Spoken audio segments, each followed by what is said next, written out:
Hey guys, welcome back. I want you guys to picture what I'm about to say. I want you to have a real emotional connection to what I'm about to say. Picture the last time you were in a classroom. For some of you, this may have been a while ago, but for others of you, this was just today.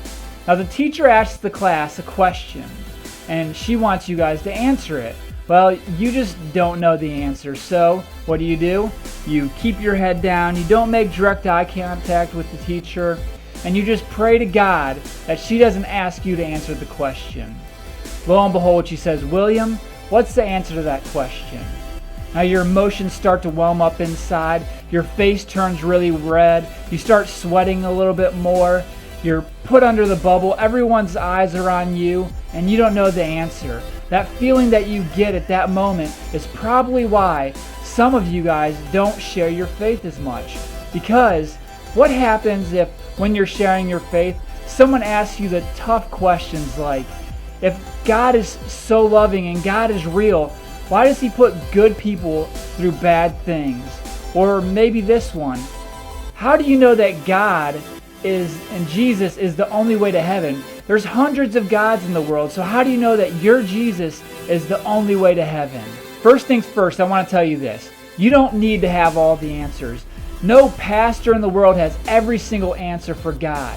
If you could answer every question about God, He's too small of a God for us to serve then. And we serve a big and mighty God.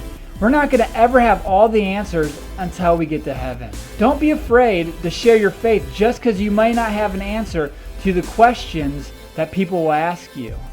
So maybe you are afraid to share your faith because you won't have all the answers to all the questions that people ask you. Well, let's see what the Bible has to say about this subject.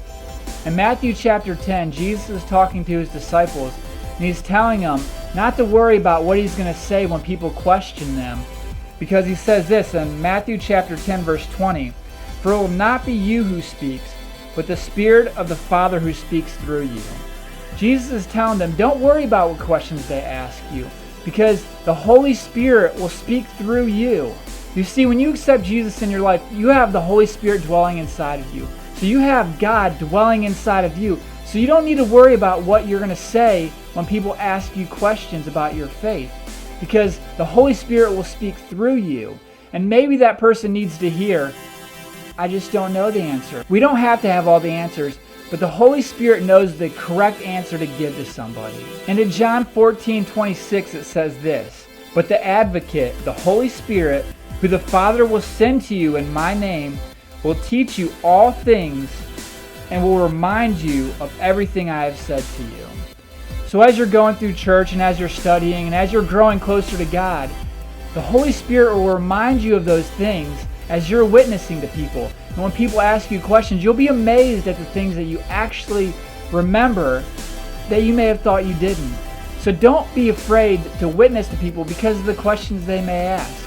You might miss out on an opportunity to bring somebody to the kingdom.